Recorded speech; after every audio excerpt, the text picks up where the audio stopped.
pinapasalamatan.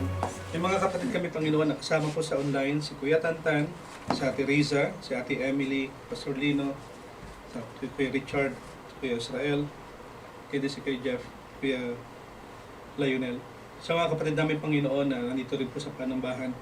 Panginoon, ng mga kapatid namin ito, kami pong lahat ay meron pong healing sa iyo, Panginoon. Sa umagang ito'y maluwalhati ka po, Panginoon, sa aming buhay, sa aming trabaho, sa lahat ng aming ginagawa. Lord, we need you. At hindi po namin talaga kayang mag-isa, mag-solo. Lalo sa panahon, Panginoon, nang meron kami mga hinaharap, may mga problema, may mga pagsubok, may mga alalahanin sa buhay. Nakikiisa ko, Panginoon, sa panalangin ng mga kapatid na ito. Hindi lingid sa iyo kung ano ang kanilang mga nararanasan. Ang tangi ko lamang dalangin, Panginoon, sa amin pong patuloy na pagtawag sa iyo. Naniniwala kami hindi po kami mapapahiya. At ikaw po ang nangako nang sabi hanggang ngayon wala pa kayong hinihingi sa aking pangalan, sa pangalan ng Jesus. Kayo'y magsihingi upang malubos ang aming kagalakan.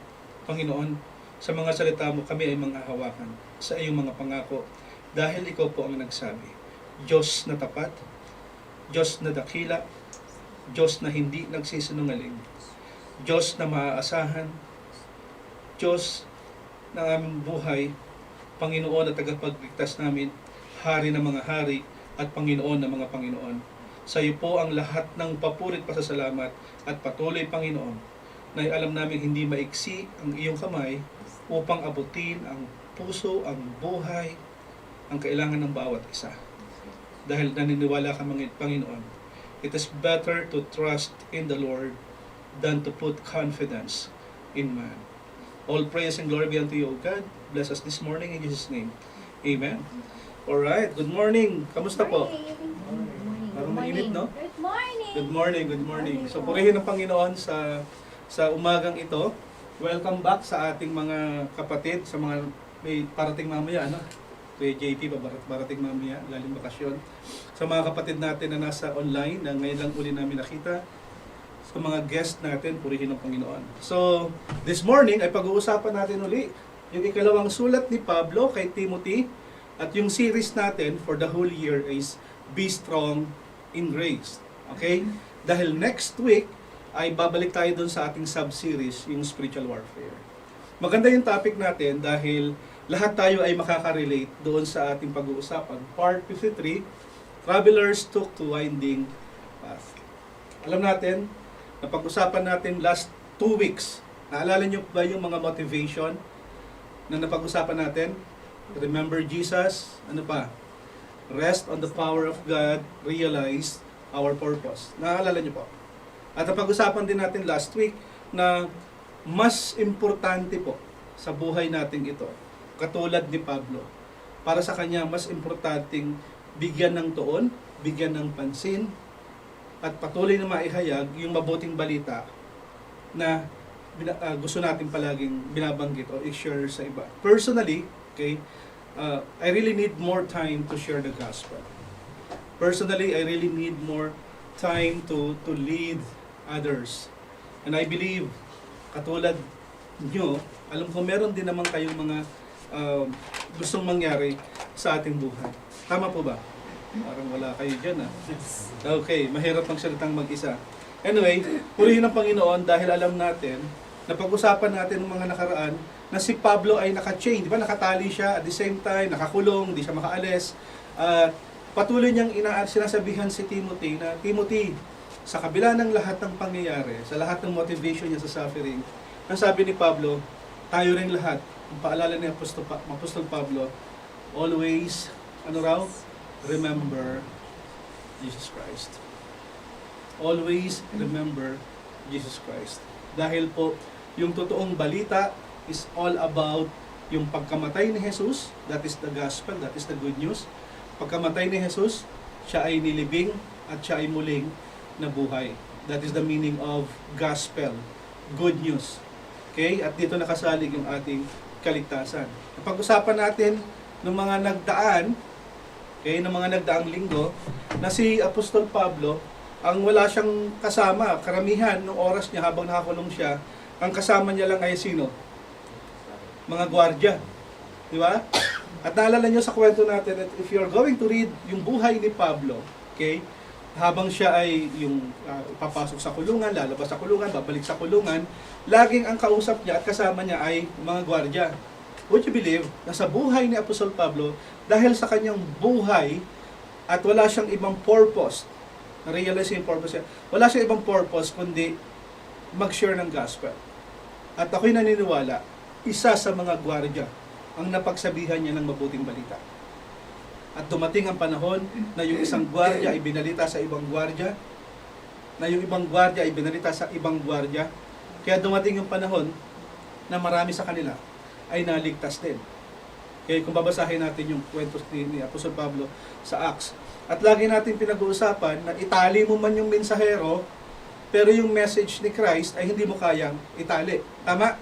Dahil yung message ni Christ, sabi doon, the message, the gospel, was spreading everywhere. Kahit sunugin mo yung taong nagme-mensahe, kamukha ng mga example natin before, despite the fact that si Apostle Pablo himself was able to go nowhere. Nakakulong lang siya.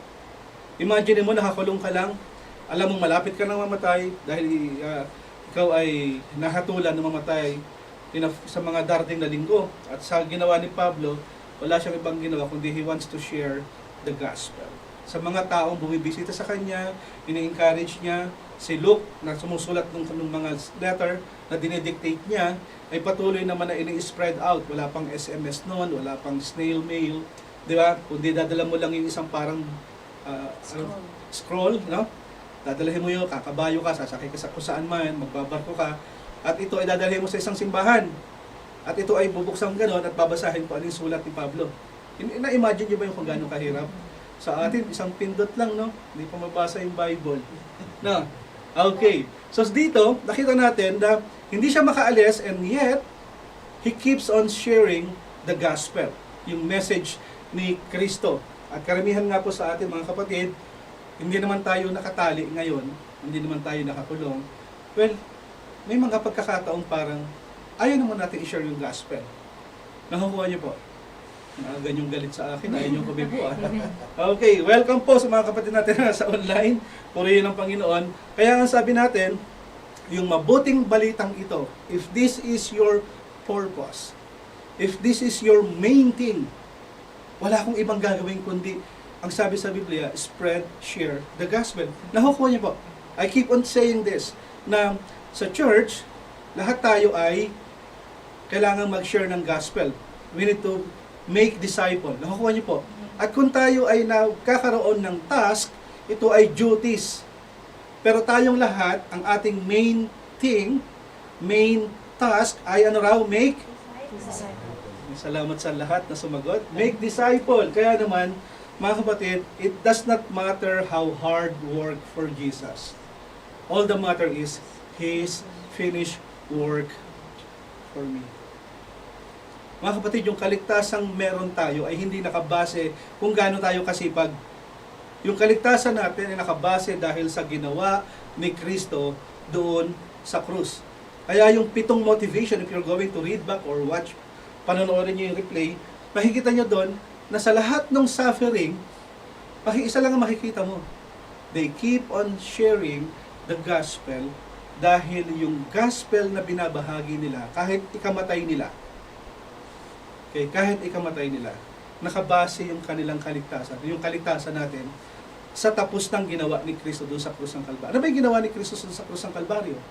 Ano ba yung ginawa niya? Siya ay namatay para sa ating mga kasalanan. Siya ay namatay at muling nabuhay, gaya ng nasasabi sa Bible. Dahil kung hindi po nabuhay ang ating Panginoon, yung lahat ng ginagawa natin, baliwala. Tama? Parang pupunta lang tayo sa church kasi namatay naman si Kristo, hindi naman siya nabuhay. Pupunta lang sa simbahan para kumain, pagkakain, uwi na. Nakukuha niyo po. Parang walang saysay. Pero hindi ganun ang nangyari. Tayong lahat ay kahit anong paghihirap yung gawin mo, kung pag-uusapan ang kaligtasan, ito ay dahil sa ginawa ni Kristo. Klaro po. Dahil sa ginawa ni Kristo. Therefore, ano man yung gagawin ko ngayon para kay Kristo, I'll do it because I love Jesus. Nakuha niyo po. I keep on saying this, mga kapatid. You and I, we need to fall in love kay Christ. Dahil kung mahal natin si Kristo, hindi natin papabayaan at hindi natin babaliwalain yung kanyang mga utos. Naku, huwag nyo na hong pakinggan yung lahat ng utos ko. Utos na lang po ng ating Panginoon. Dahil yun po ang mas importante. May mga pagkakataong parang naisip ko, hindi kayo nagagalit sa akin yung mga kapatid kasi I keep on saying evangelism, discipleship, make disciple, share the gospel. Hindi ba kayo nakukulitan? Di ba? Minsan naisip ko, nakukulitan na kaya sila sa akin. Pero kasi po mga kapatid, narito ako o narito yung mga pastor upang ipaalala lamang po sa ating lahat kung ano ba yung purpose, bakit tayo narito. Nagigets po? Yes. Alam natin kung ano yung purpose natin. And when we know our purpose, realize that God is at work. Amen? Amen. At sa buhay po natin ito, palagi po nating nasait. Dahil mahal ko si Kristo, dahil sa kanyang ginawa, upang ako ay maligtas. Therefore, ano man yung gagawin ko, ginagawa ko ito dahil ligtas na ako. Amen? Amen. Klaro? Po. Okay. Kaya ang title natin ngayon is 2 Timothy chapter 2 verse 14 to 15. Sa mga nag-trace kung ilang anong chapter na tayo, 53. Okay? At tayo ay nasa ika-73 bahagi, part 53 ng Timothy. So, ang topic natin is Travelers to Winding Path. Makikita natin dito, dalawang klase po ang importansya ng pag-uusapan natin about 2 Timothy 2 verse 14 to 15. Dito, pinapakita ni Pablo that sa loob ng ministry, sa loob ng ating paglalakbay, sa loob na kung saan tayo ay humahayo, hindi lamang sa ministry, hindi lang sa family, hindi lang sa ating personal na buhay. Especially, pinag-uusapan dito yung sabi ni Pablo na sa loob ng ministry ng ating church, okay, i-avoid daw po natin yung mga pointless backbiting. Yung mga usapang walang kwenta. Nakukuha niyo po. Pinag-uusapan dito, sabi ni Pablo, yung pag-uusapan natin is more on stop, avoid pointless backbiting, but instead, holding to sound biblical teaching. Huwag daw akong malikot. Ang likot ko pala. Okay? So here, sinasabi ni Pablo na i-avoid natin yung mga argumento, yung pagtatalo-talo, kung sino yung mas pogi, kung sino yung mas magaling. Huwag natin pagtalunan kung dumarating yung time na parang wala namang kwenta pero nagkakagulo sa loob ng simbahan. Nakukuha niyo po.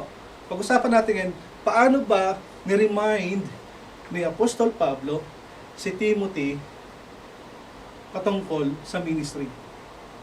So mga kapatid, sa tagal ko rin po na naging lingkod ng Panginoon at sa rami na rin po ng mga napagdaanan, yung pong topic natin every Thursday, ano yung topic natin every Thursday? Gentleness. Mga kapatid, gentleness is the key kung gusto mong tumagal ka sa ministry. Patience, humility. Dahil maraming pagkakataon na yung kahit nasa loob kayo ng simbahan, ay mga imbis na parang nagiging kapatid, isang kasama mo ng kumain, and yet kapag tayo ay nagkakaroon ng pagkatalo-talo, darating na parang magiging mortal enemies mo na siya. Nakukuha niyo po. Kaya sabi niyo sa pag-uusapan, huwag natin pagtalunan ito. Kundi ang pag-usapan natin is, ano ba ang ginawa ni Kristo doon sa krus ng Kalbaryo? Nakukuha pa natin mga kapatid. Here, pinaalala ni Pablo that Timothy, yung nanay at lola mo, ay naging isang mabuting halimbawa tungkol sa faith. Kaya naman si Timothy ay lumaki at siya ay dumating sa pagkakataong naglingkod faithfully sa Ephesus na kung saan daglay niya yung dalawang bagay sa kanyang buhay. Unang-una, yung faith na meron siya at yung encouragement ni Pablo sa kanya. At the same time, ang sabi ni Pablo, defend the gospel. Depensa mo yung gospel.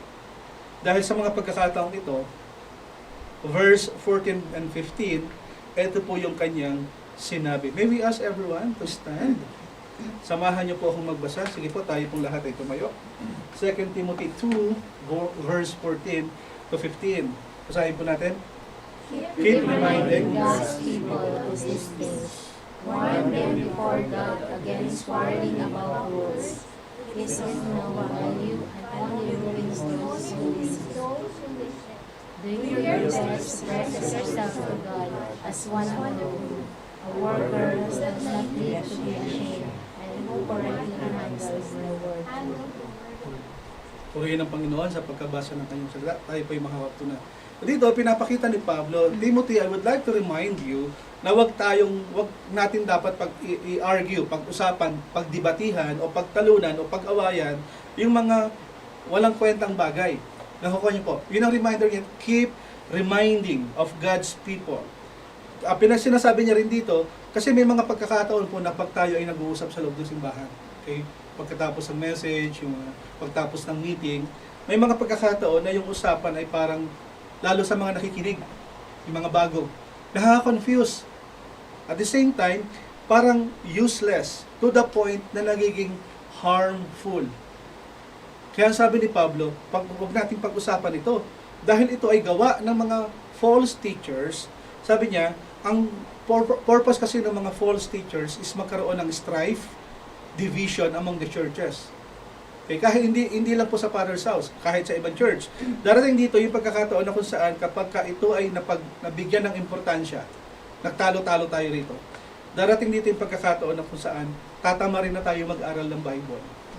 Tama niyo po?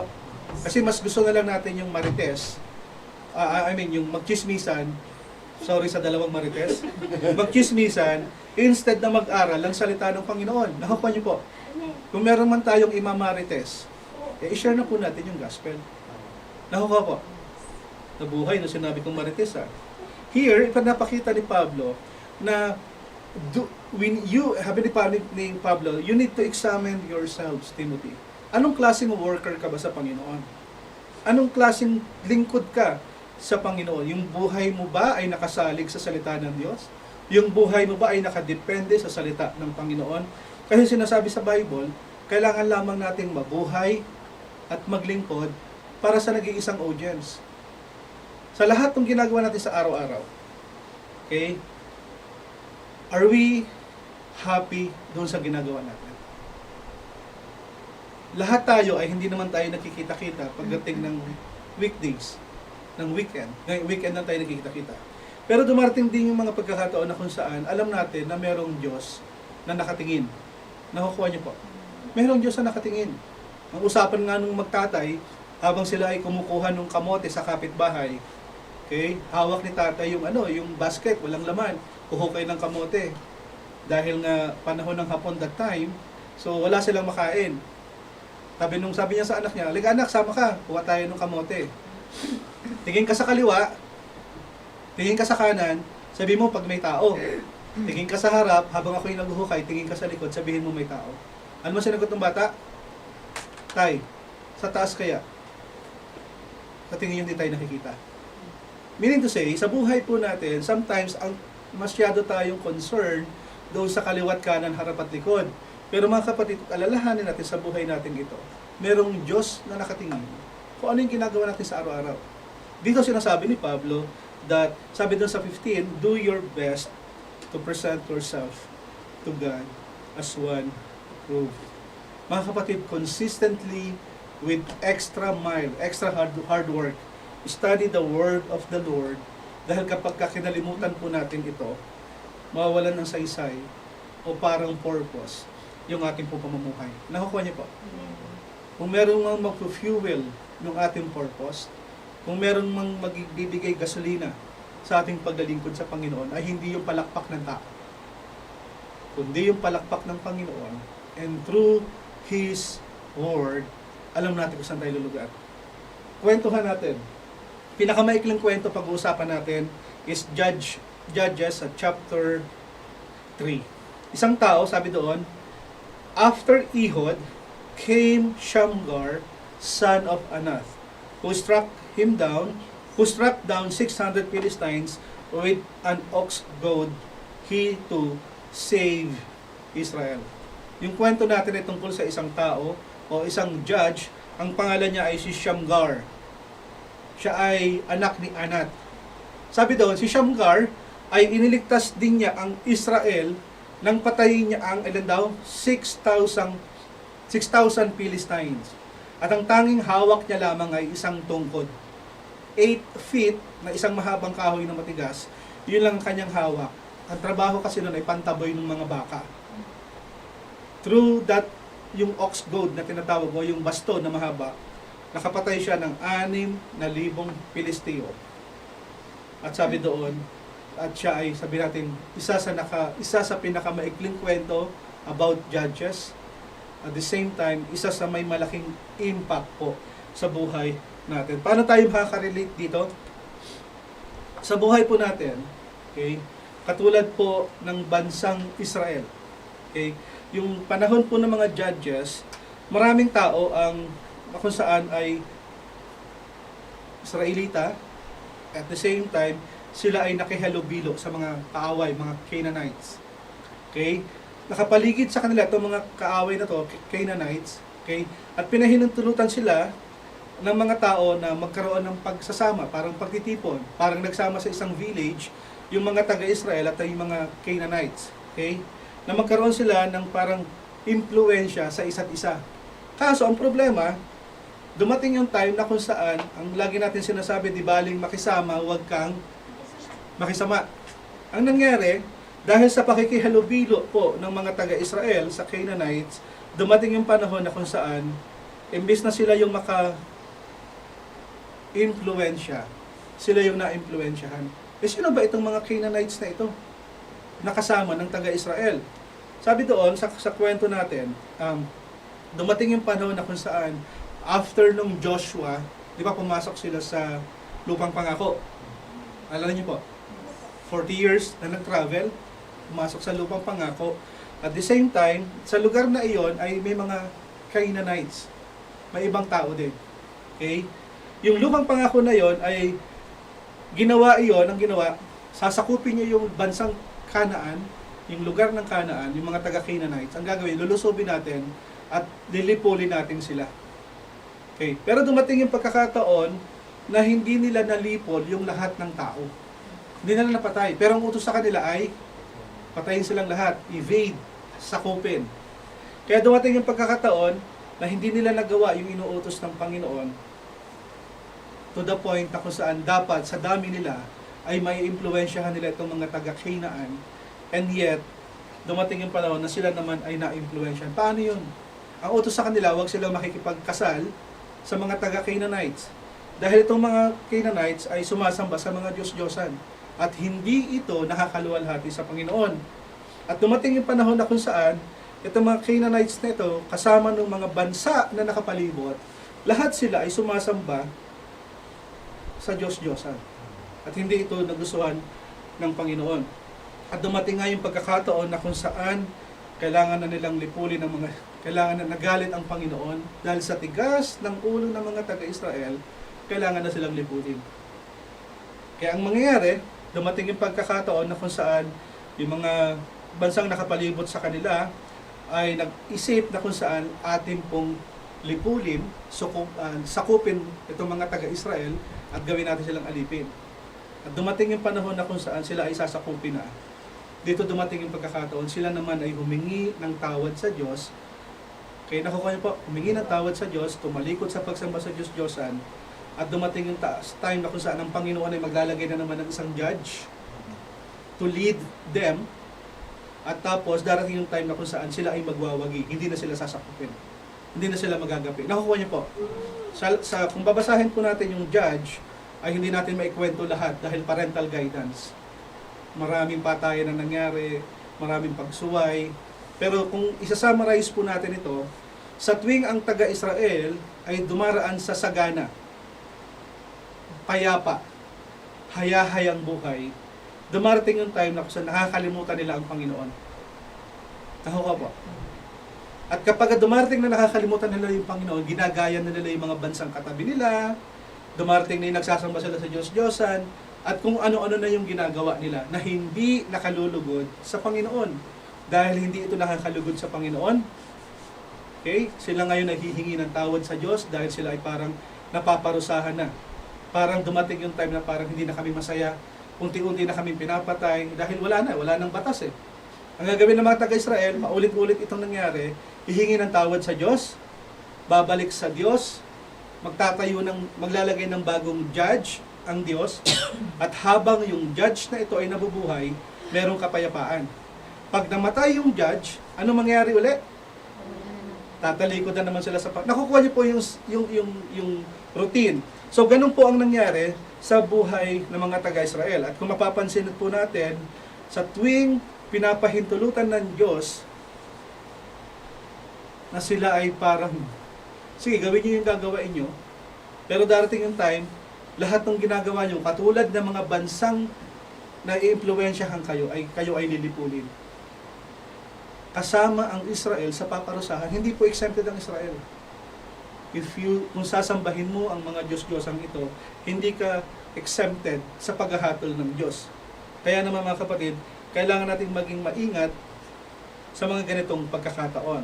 At kung babasahin po natin yung judge, sabi doon, a pattern began in the lives of the nation of Israel. Nandun yung pattern.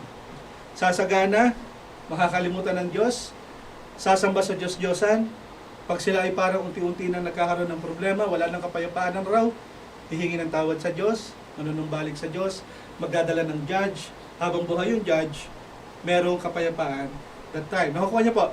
Kaya naman, sabi doon, yung pattern na ganito ay paulit-ulit na lang na nangyayari. Pagdating sa Judge 3:7, basahin po natin, the Israelites did evil in the eyes of the Lord. They forgot the Lord, their God, and served the Baals and Asherah. Dumating yung pagkakataon na kung saan, sabi doon, the Israelites did evil in the eyes of the Lord. Meaning to say, naulit na naman.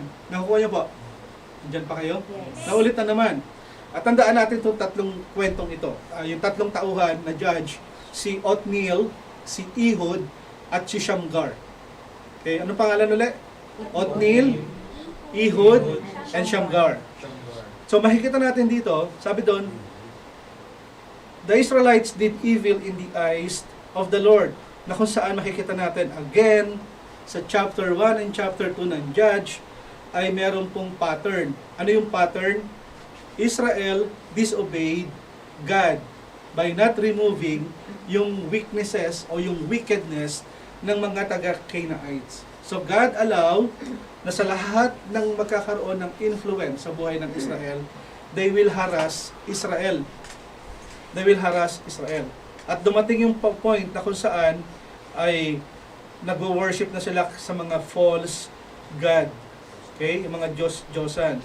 Yung si Baal, si Asheroth o si Asharoth, okay? Lahat ng ito ay, sabi nga, si Asharoth ay Diyos ng fertility. Fertility gods, na kung saan ang promise ni Asherah o ni Asharoth ay wealth and abundance. Maraming ganun din sa panahon natin ngayon, no? Ang daming religion, they keep on promising na merong wealth, merong abundance, in return, sambahin mo lang siya. Okay? Ganun ang nangyari even before. Kaya naman dumating yung pagkakataon na kung saan, even yung panahon na kung saan ayaw na nilang sumamba sa tunay na Diyos, instead, ang ginagawa na lang nila ay nakikipag-participate sila sa mga sexual immorality, pagpatay, even yung kay Baal, yung sinasacrifice ng buhay na bata. Noon pa lang ay pinapatay na talaga din yung bata. Buhay, hahagis dun sa apoy. Dahil yun para daw maluwalhati si Baal. In return, ang sabi nila, kasi gusto namin magkaroon ng wealth and abundance. May mga tao, no, halos ibigay na nila yung buhay nila doon sa isang Diyos-Diyosan na tinatanggap nilang Diyos, to the point na kung saan parang kalimutan mo na si Jesus. Gawin mo lang to now, ito yung mangyayari sa'yo. Kung mapapansin natin, sabi doon, again, these Israelites did evil in the eyes of the Lord. After ng 5 verse, okay, pero matagal po yun, hindi ito para kahapon lang nangyari.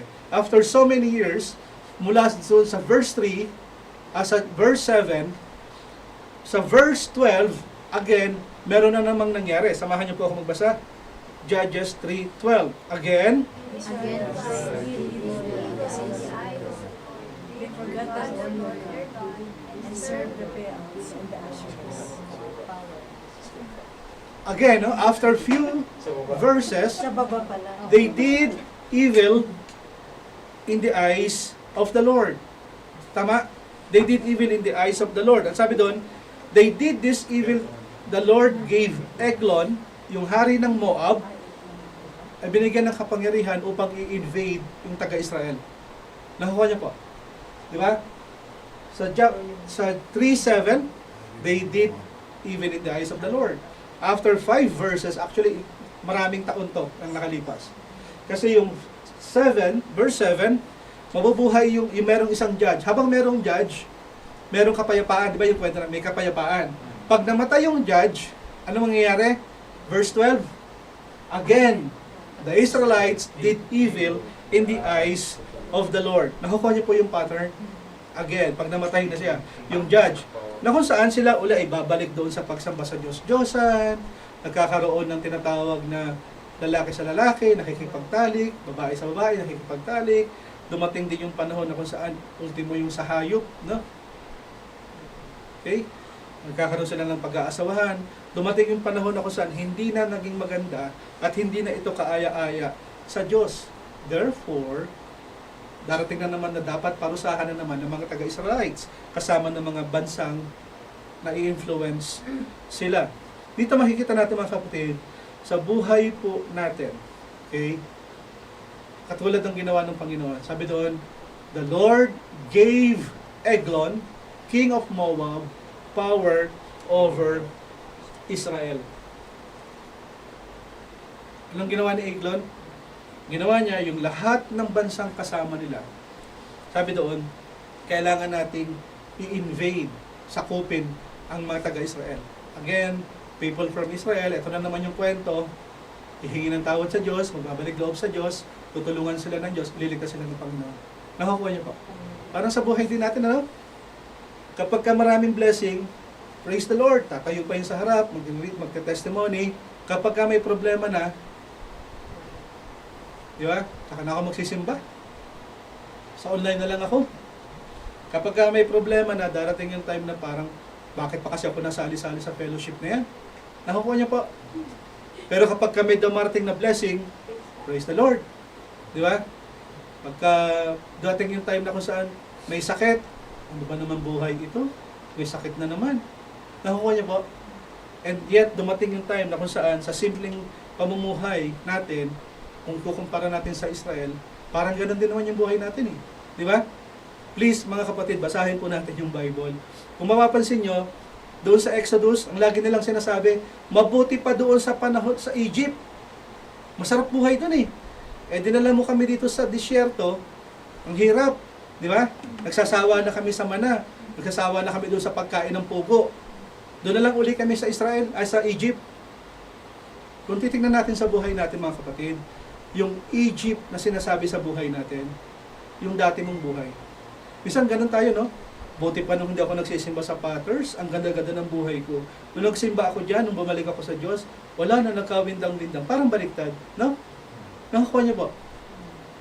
Madalas sinasabi natin, buti pa hindi ako naging Christian. Parang mga taga-Israel, buti pa hindi na kami umalis ng Egypt, doon lang kami sa Egypt. Sa buhay natin ngayon, ano yung mas nanasain natin? Yung buhay natin before o yung buhay natin ngayon? Kayo na lang po makakasagot. Nagigets po. They did evil in the eyes of the Lord. Kaya naman dumarating sa buhay, sa kung saan pagkakataon, madali kasi para sa atin ang gumaya sa pattern ng mundong ito. Marami sa atin na parang mas gusto na lang sumamba sa Diyos-Diyosan. At marami sa atin ay nahaharap sa kung saan buti pa yung mga walang pagkakilala sa Diyos, oh, hayahayang buhay.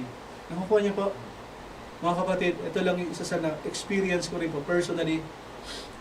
Habang tumatanda ka pala, doon mo makikita kung gaano kabuti at kabait ang Diyos. Okay? Habang tumatagal ka sa pananampalataya, mas doon mo makikita na mas mainam pala talagang merong Diyos. Bakit? Noon, pag may problema, tatawagin si San Miguel Beer, tatawagin si kapitbahay, mag-iinuman, no? Tapos magkakwentuhan yung mga magkakumpare, hanggang dumating pagka nagkainisan, nagpupukpukan ng bote, no? Pero ngayon, kapag may problema, isang luhod lang eh. Lord, samahan mo naman po ako. Nakukuha niyo po? Lord, tulungan mo naman po ako. O mas gusto pa rin natin bumalik sa dating buhay o sa buhay natin ngayon. Kayo po. Andyan pa po kayo. At maraming pagkakataon na kung saan mas nakikinig tayo sa sabi-sabi ng kasama sa bahay, kasama sa buhay, yung mga tao may influence sa atin na hindi rin naman po sila nakakatulong. Nagigets po? After verse 12, after ng verse 12, meron pong 80 taon na panahon ng kapayapaan. Nakita niyo kanina, yung verse 12? Okay, after ng 80 years, kung babasahin po natin, doon sa Judge 3, merong 2 chapter na kasunod. Ano yon? Judge ano yun? 3, 4, 5. After nung 5, after ng chapter 3, chapter 5, yung 3 to 5 ay meron pong 80 taon na kapayapaan. Then pumasok dito si Shamgar. Shamgar, ikatlong judge. Sa panahon ni Shamgar, okay, siya ay anak ni Anath. Sabi doon, in the days of Jael, the highways were abandoned. Ito po yung ating topic. Travelers took the winding path. Katulad po ng bansang Israel, paulit-ulit, merong pattern na kung saan doon sa Judge 5, if you're going to read Judge 5, ay isa po itong kanta. Okay, isa itong kanta. Ginawa nila itong kanta. At isa doon sa verse, yung isa sa mga lyrics, ay nandoon sa verse 6. Basahin nga po natin, Judge 5, 6. Sige po, in the days The days of Jael, the highways were abandoned. Travelers took the winding path. Okay. Madalas po kasi naliligaw ang Israel at kailangan nila ng isang hukom, ng isang judge upang maging parang bumalik sila dun sa tamang pag-iisip, mindset. Nakuha niyo po. At dito sinabi niya, may mga habi doon, the highways were abandoned, travelers took the winding path. Sa Tagalog, habi doon, iniwan ng mga manlalakbay yung isang daan na dapat ay diretso lamang. Pero marami tayong manlalakbay na gusto ay doon dumaan sa paliko-likong landas. Nakukuha niyo po. Sa paliko-likong landas. Na kung saan sa buhay po natin ito, no, may mga pagkakataon ng sinasabi ng Panginoon, ito yung mas mainam mong gawin, ito yung dapat nating ayusin, ito yung pag-usapan natin. And while we are talking to God, nakikita natin na ito talaga yung leading ng Panginoon. Tama? At may mga time na kung saan merong distraction. At yung mga distraction sa buhay, mas ine-entertain pa natin. Nakukuha po. Sa simple na lang. Habang nagbabasa ka ng Bible, sa mobile, kasi yung iba sa atin, wala naman talagang Biblia, may bumateng-ting, ting! Distraction. Imbis na tutuloy-tuloy may pagbasa ng Bible, ano gagawin mo? Sino kaya nag-like sa post ko? Distraction. Nakukuha niyo po. Ganun lang kasimple. Parang sa buhay din natin, ang sabi ng Panginoon, make disciple. Ito yung buhay na tama, ito yung buhay na matuwid. And yet, may mga pagkakataon, may problema, di ba? Kailangan mong dumaan muna sa gilid. At may mga pagkakataon na kung saan, pagbalik mo doon sa main road, sa highway, parang ang hirap-hirap na. Sa panahon po nitong Judge 5 and 6 kay Deborah, dumating yung panahon na wala nang taong gustong magdaan doon sa tuwid na daan. Wala nang taong gustong dumaan doon sa tuwid na pamumuhay. Pero ang gusto ng karamihan ng tao, ano? Dumaan sa paliko-likong landas. Andiyan pa po kayo? Okay. Dito pinapakita natin sa buhay ng Panginoon, natin sa Panginoon, yung highway is a way going to Yahweh. At yung pong ating pathways, ito po yung mga turo sa mga maling turo. Mga false God. Kung tayo po ay mananatili doon sa highway, yung Yahweh highway, sama-sama tayong patungo kay Yahweh. Tama po. Dito maaari tayo magkaroon ng pangmatagalang kapayapaan, katulad sa bansang Israel. At habang ginagawa natin yung kalooban ng Panginoon, marami naman sa atin ang parang gustong tumalikod at sumunod sa ibang Diyos-Diyosan. Nakukuha. Alam natin na pag tayo ay sumunod sa Diyos, habang tayo ay naglalakbay, matatagpuan natin yung sarili natin na parang, Lord, I love you. I'm yours. At dito makikita natin, sa buhay natin, na, sabi nga, habang kasama ko ang Panginoon, yung kapayapaang na nararanasan ko ay parang wala na talagang katumbas. Parang I'm all yours, Jesus. At marami nga sa atin, dumarating din yung pagkakataon na pagka tayo ay naliligaw ng landas. May mga pagkakataon tayo ay nasisilat. At may mga pagkakataon na kung saan parang hindi na tayo naniniwala sa Diyos. Instead na dumaan tayo sa Yahweh Highway. Saan tayo dumaraan? Sa false God, yung liko-likong landas. I remember, ginawa naming tindahan lamang ang Jeddah for the past 2 Saturday. And during our travel, I love to use GPS. Okay? Meron akong isang maliit na telepono. Ang pangalan niya si Siri. Alam natin sa iPhone merong Siri, no? So dito, sa highway na ito, ay makikita natin doon sa harapan, ang sasabihin niya, diretso lamang, papunta doon sa landas sa pupuntahan namin. Pero may mga pagkakataon, hindi ko rin naman kasi alam, mas mahilig akong lumiko na hindi naman ako dapat liliko. May sumagot na tama, pasahero ko yun. At may mga pagkakataon na sa paglalakbay natin ito, ay madali tayong maligaw. Tama? Yung alam ni Siri, straight lang ang papuntang, kunyari Jeddah. 12 hours yung biyahe. Actually, in real life, sa mapa ay 10 hours lamang ito. Siyempre, dahil matigas din yung ulo ko, parang especially pagdating doon sa Yahweh Highway at yung False God Pathway, nakuha niyo po? Yung crossing na ganon, saan ba ako? Diretso ba ako? Kanan. Madalas ako minsan kumakanan nang hindi naman dapat. Pero may mga panahon na kakaliwa ako kakanan lang pala. Kasi si CR, kakain, ano pa? Magpapagasolina at magpapahinga. Nakukuha po. Parang galit na galit kayo sa akin. Ako lang ba naliligaw? Okay. Naku saan, sa buhay po natin, ay parang ganun din po. Ito yung tamang direksyon, diretso ha, pero kakanan ka. O bakit? Para hindi halatang naligaw, si CR lang ako. Nakukuha po. Parang ganun din tayo, no? Sa buhay natin, parang marami kang alibay. Ito yung gusto ng Panginoon na gawin mo. Pero minsan, nasisilat, nagkakaroon ng problema, anong gagawin mo? Liliko ka sa kanan. Ang gagawin mo? CR lang ako. No? Pero hindi, naligaw lang talaga. Okay, madalas mangyari sa, alam ng mga pasahero ko to.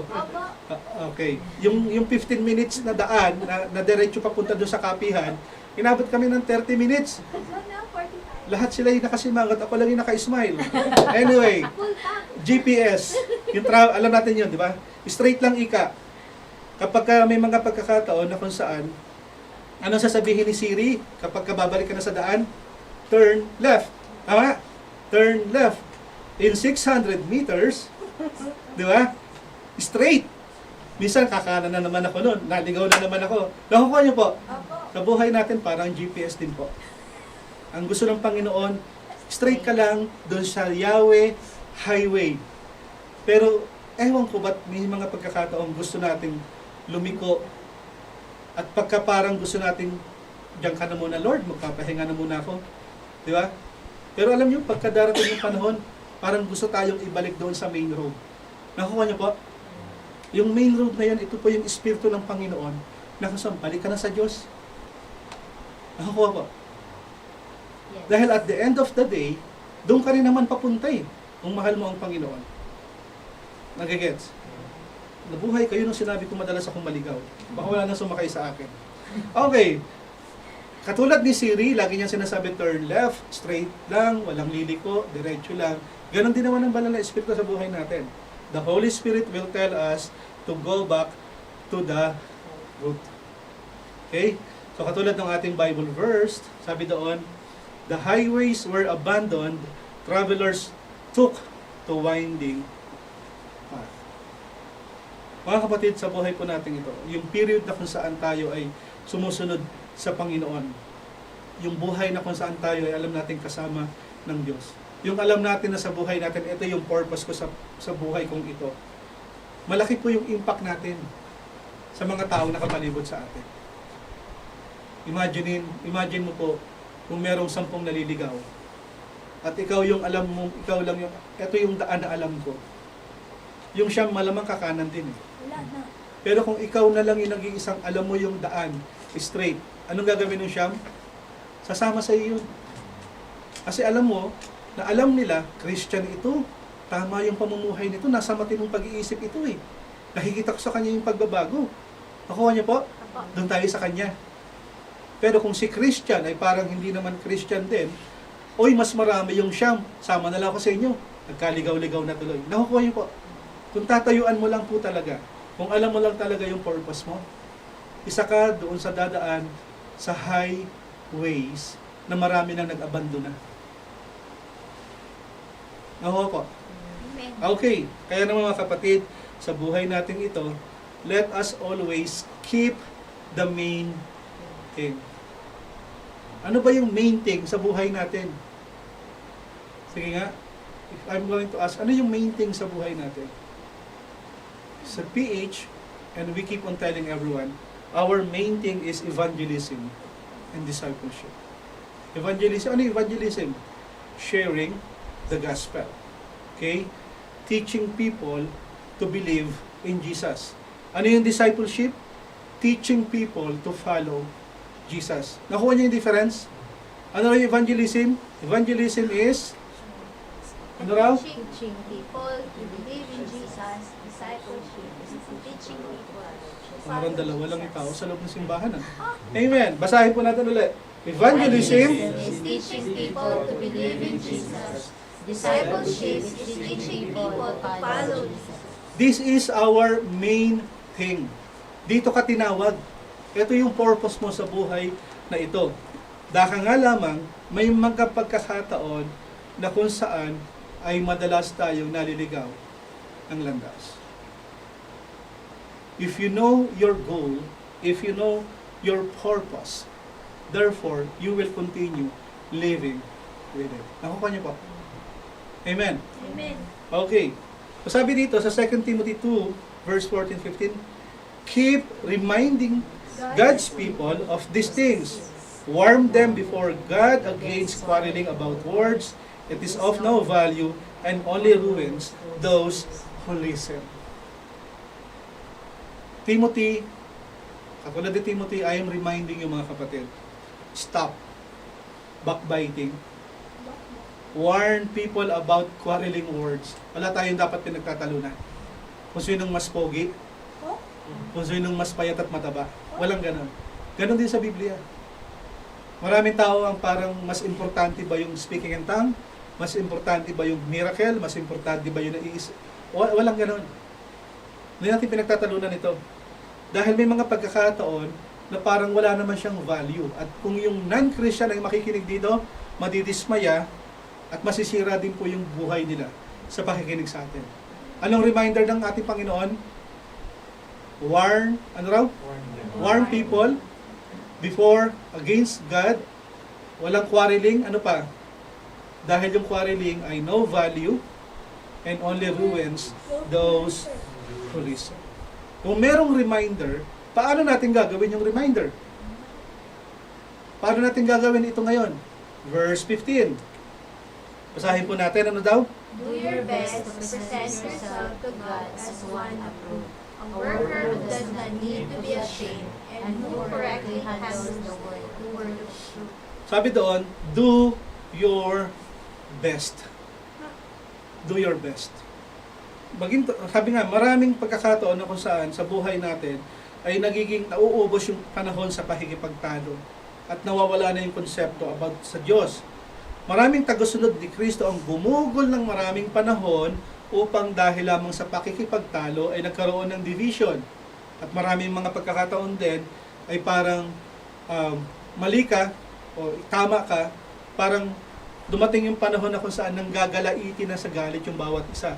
Para lang ba malaman kung sino yung tama at mali? Actually, isa sa naging motto ko na rin po sa buhay. Di bali na po akong matalo sa diskusyon. Huwag lang po ako mawalan ng kaibigan. Kasi marami sa atin natapang, no? To the point, sa sobrang tapang, nanalo nga siya sa debate, sa away. And yet, nawalan naman siya ng kaibigan. Nakuha niyo po. Sige lang, okay lang na matalo ka doon sa mga diskusyon na yan, okay lang. Kasi sa akin, mas importante yung kaibigan kaysa manalo sa kayong pagtalo. Ganito yung sinasabi ni Pablo, do your best. Sa buhay po natin ito, mga kapatid, no? May mga pagkakataon, tayong lahat, okay? Sa panahon na kung saan meron tayong suffering, may mga pagkakataon na parang ayaw na natin nung iniiwasan na natin yung mga persecution, parang hindi mo pwedeng iwasan yung lahat ng problema sa buhay. May mga pagkakataon na pag nakikinig tayo dun sa mga taong nagtuturo ng mali, di ba? May mga point na kung saan, ano ba talaga yung tama? Saan ba talaga ako lulugar? Again mga kapatid, sa buhay natin ito, how we will do it, reminding God's people, dun sa mga false teachers, sabi doon, do your best. Avoid distraction. Merong panawagan ng simbahan. Sabi doon, it's cleaning day. Okay? Kunyari, pagkatapos ng panambahan, meron akong ina-announce, kunyari, bukas ng umaga, tayo ay maglilinis. Parang ayaw nyo, nung nalaman kami, gusto nyo maglilinis. Kunyari, example lang po ito, okay? Pero hindi tayo maglilinis bukas. Meron lang kunyaring panawagan, kasi sabi doon, do your best, tama? Do your best. Yung panawagan ay maglilinis tayo. At ang gagawin ko, kunyari, kanya-kanyang toka, ha? Ikaw yung mag-vacuum, ikaw yung maglalampaso, ikaw yung magwawalis, may magluluto, di ba? Siyempre, pagod ka, kakain. Kanya-kanyang toka, may maglalampaso, at may mag-aayos ng libro, and so on and so forth. Nakukuha niyo po, parang sa church, no? Marami tayong toka. May tagaluto, may tagatugtog, may tagakanta, may tagahugas, may tagapagpaalala, may nangungulit, may nagsishare ng gospel. Nakuha po, parang gano'n, cleaning day, kanya-kanyang toka.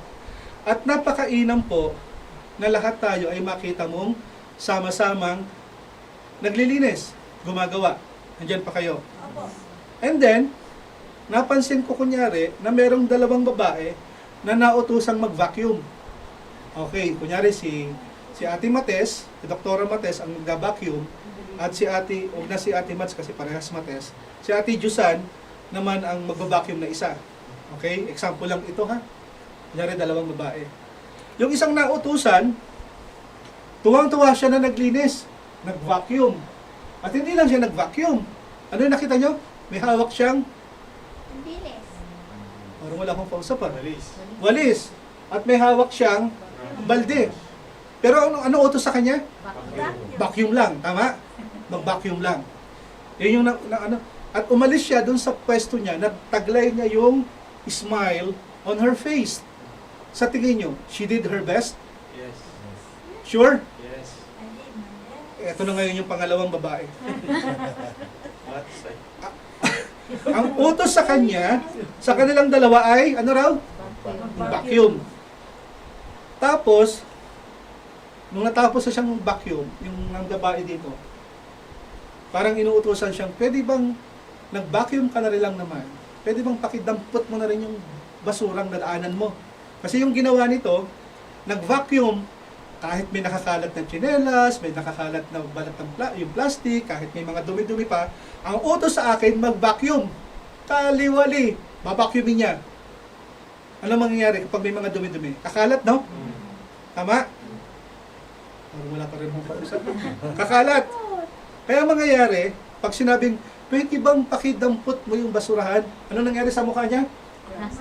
Asimangot. Sa buhay natin, pag binigyan tayo ng ibang task, yung best natin, pagka tayo ay naatasan, ano nangyari? Yung best ay nagiging beast mode. Beast mode? Ano sabi sa verse 15? Do your best. Bet nyo? Yung task natin minsan ay maghugas ng plato. Kunyari sa kusina, marami sa potters nakita ko lahat mahusay maghugas. Halimbawa lang, maghugas ng plato. Ang utos sa iyo ay ano raw? Maghugas ng ang gagawin ng isang babae, huhugasan niya lang, lalaki naman. O kung si Kuya Richard, huhugasan yung plato. Tapos na siya, hugas na yung plato. Pagtingin mo dun sa lababo, bakit may baso? Bakit may kutsara? Bakit may kaldero? Hindi niya hinugasan. Anong utos kay Kuya Richard? Plato lang. Kuya Richard did his best? No. Hindi, ano? Tamad siya. Kapag ito ay hinugasan kunyari ni Kuya Jao, Hinugasan yung plato, hinugasan yung kutsara, hinugasan yung baso, pati kaldero nagpunas pa. Sinong gumawa ng best? Jow. Jonathan. Kailan ka maghuhugas ng plato? Okay, kaya si Kuya Jow. Tama. Kasi nga, you did your best sa trabaho natin. Kunyari, ang trabaho mo, ang trabaho ko ay tagaligpit ng pinag-inuman ng mga amo. Mga pinagtsaahan nila, ako magliligpit. Trabaho ko lang yon. Tapos, dumating yung time na dahil sa ako ay merong initiative, I want to do my best. Okay? Ang ginagawa ko, pag puno na yung basurahan, tinatapon ko din naman. Tama? Dumating yung time na kung saan natuwa yung amo, ang ginawa niya, bili ka ng 2 kape, sa'yo yung isa, akin yung isa. Bakit kaya natuwa yung amo sa akin? Dahil I did my best. Tama po? Dahil ang utos sa akin ay magkuha lang ng baso and yet tinapon ko pa yung basurahan. Sa loob ng bahay, no? Pagka mga bata, ikaw maglalampaso, ikaw maghuhugas, so and so forth, no? Nagbabangayan pa. Huwag ka naman gamit ng kutsara, isang kutsara lang. Ang dami kong huhugasan no? Parang hindi kayo nanghuhugas. Ang daming kalat, ang daming agiw. Sa buhay natin ito, pwede mong i-grade yung sarili mo. Sa ministry, are you doing your best? Sa work, are you doing your best? Yung totoo. Sa family, are you doing your best? Sa mag-asawa, buhay mag-asawa. Parang hindi ako lang yata hindi gumagawa ng best. Hindi, yung totoo.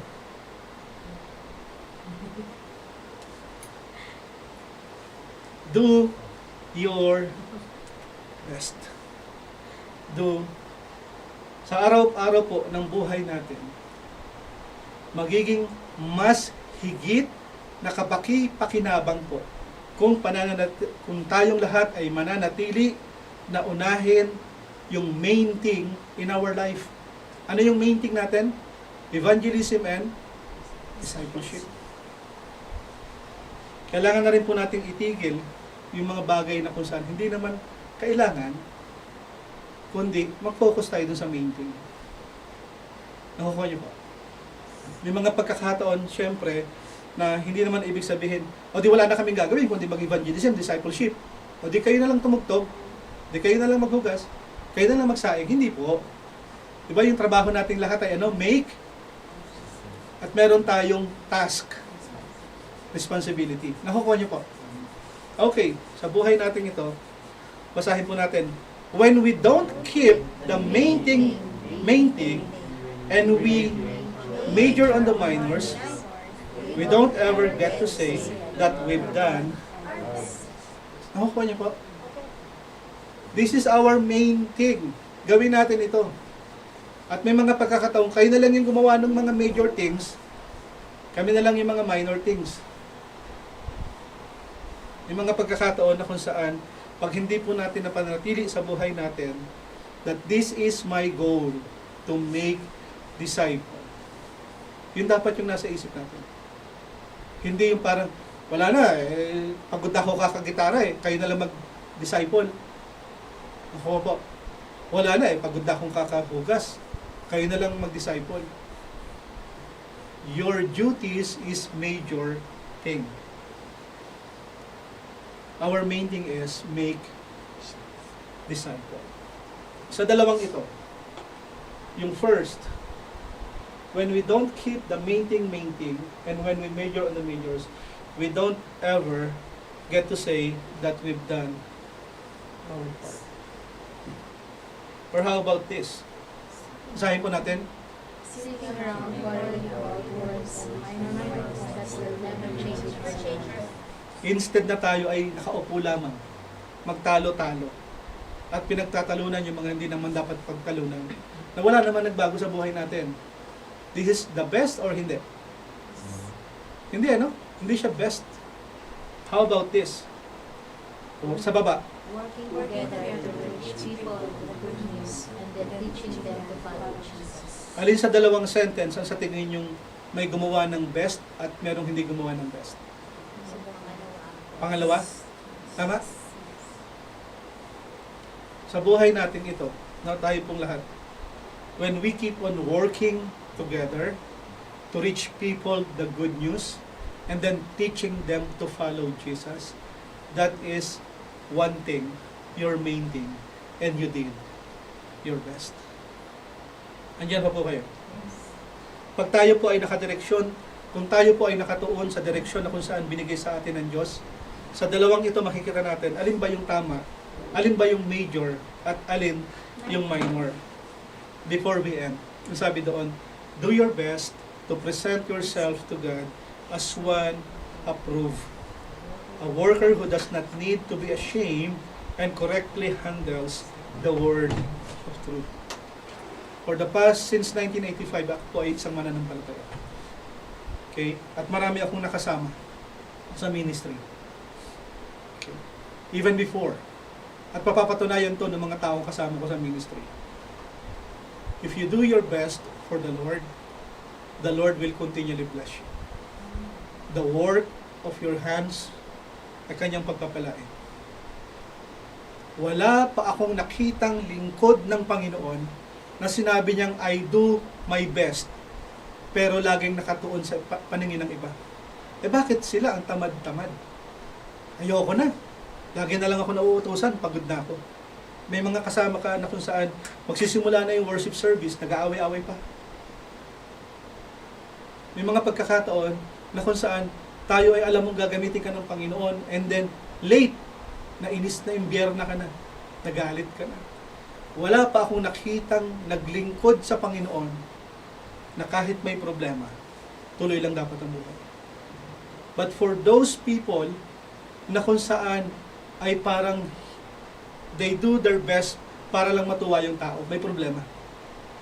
Nakukuha niyo ba? Kung ikaw ay talagang naglilingkod sa Panginoon, kahit ako'y mapagod. Kung ikaw talaga ay naglilingkod sa Panginoon, kahit hindi na kayo kumilos, kung kaya ko rin lang naman, gagawain ko na. Pero the moment na ikaw ay umangal, the moment na ikaw ay nagturo ng iba, the moment na kung saan na ikaw ay parang ako na lang ba lagi, then may problema ka. You are not doing your best. Dahil nakafocus ka doon sa maraming audience, mga kapatid, sa pagtayo sa harap, sa pagkanta sa harap, sa lahat ng ginagawa natin sa ministry, kahit nakatago ka. If you do your best, you have only one audience.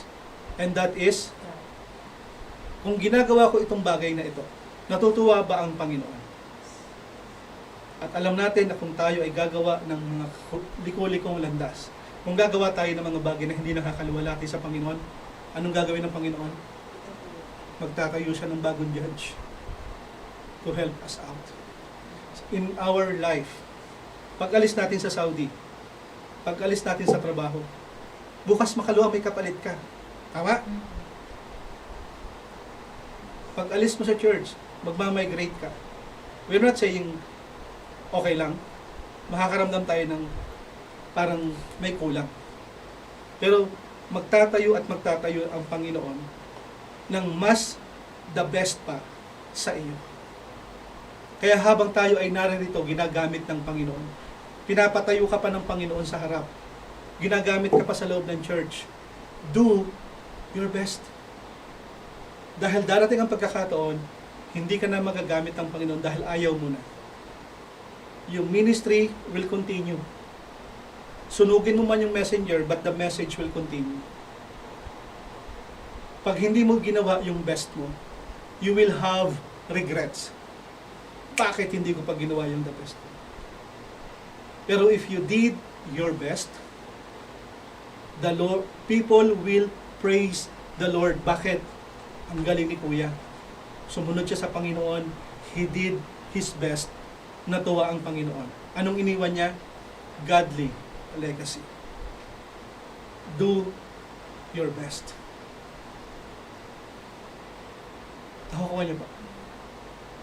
Kahit tagahugas ka lang, kahit tagaluto ka lang, kahit tagawalis ka lang, kahit parang ikaw na lang yung tumatayo, kahit parang ang tamad na ng iba, tuloy. Dahil dapat tayong magpasalamat, dahil lahat tayo ay merong opportunity na binigay ang Panginoon. The moment we step down It's okay. The Lord will put another person who will do more. Okay pa? While we are here, do your best. Amen? Once again, samahan po niyo ako magbasa. 2 Timothy 2 verse 14 to 15. Keep reminding God's people on these things. Warn them before God against quarreling about words. It is of no value and it only ruins those who listen. Do your best to present yourself to God as one approved, a worker who does not need to be ashamed and who correctly handles the word of truth. Let us pray. Salamat, Panginoon, sa buhay na pinagkaloob mo sa amin. Thank you, Lord, for once again reminding us na mas bigyan namin ng tuon, mas bigyan namin ng pansin yung pong purpose namin, bakit kami nabuhay, bakit mo kami tinawag, bakit kami nagkaroon ng kaligtasan. At ito po ay ibahagi ka sa mga taong hindi pa nakakakilala sa iyo at mag-lead ng iba naman to follow you, Lord. Lord, hindi po namin kaya to do our best to present ourselves holy and one approved. Turuan at tulungan mo naman po kami na kung kami ay gagawa sa trabaho, sa pamilya, sa ministry, help us to do our best. Remind each one of us, O Lord, that we only have one audience na dapat matuwa sa ginagawa namin. And that is you, Jesus. Heavenly Father, turuan at tulungan mo kaming mabuhay sa pagkakataong pinagkaloob mo sa amin habang kami po ay ginagamit mo sa ministry, habang kami ay nakakapagtrabaho, habang kami, Panginoon, may lakas pa. Help us to do our best. Have mercy on us. Sa mga kasama namin na nasa online, turuan at tulungan mo rin po sila, Panginoon, na sa kabila ng lahat ng pagsubok na dinaranas, merong isang Diyos na nakatingin while we are doing our best. At kung nasaan ang iyong presensya, alam namin, Panginoon, that you are going to provide and you will give us power to share the gospel. Bless us and lead us, O Lord. In Jesus' name we pray. Amen. Purihin po ang Panginoon.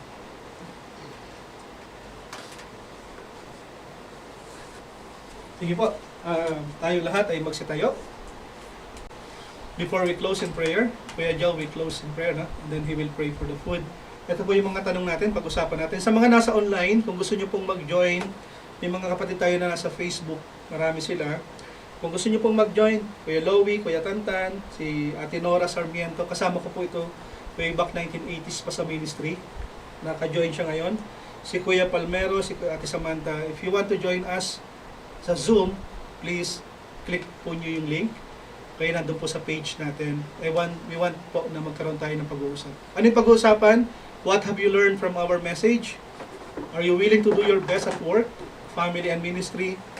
And now, are you belong sa isang Bible o life group that will do, or ang gusto lang naman ay makapag-disciple o to make disciple? Sige po, tayong lahat ay wawakasan sa panalangin ni Kuya Joe together with our food. Kuya Joe? Sige po, let us pray po. Father God in heaven, salamat Panginoon sa mensahe na aming narinig. Lord, dalangin po namin na tulungan niyo po kami, Panginoon, na mas na isa pamuhay, Panginoon, ang narinig ng mga salita. Buksan niyo po ang puso't isipan po namin, Panginoon, na mai-apply po ito sa aming buhay sa araw-araw. Lord, patawarin niyo po kami sa aming mga nagawang pagkakasala sa mga nagdaang araw, Panginoon. Maraming salamat, Panginoon. Dalangin din po namin, Panginoon, na kakainin, Panginoon, na siyang silbing aming kalakasan sa buong araw na ito, Panginoon. I-bless niyo din po mga naghanda nito, Panginoon, at ibalik niyo po ang siksik-liglig, maapaw, nasaya, Panginoon, sa kanilang buhay. Lord, salamat, Panginoon, sa inyo lahat ng papuri, pasalamat sa pagpunod. Amen. Thank you.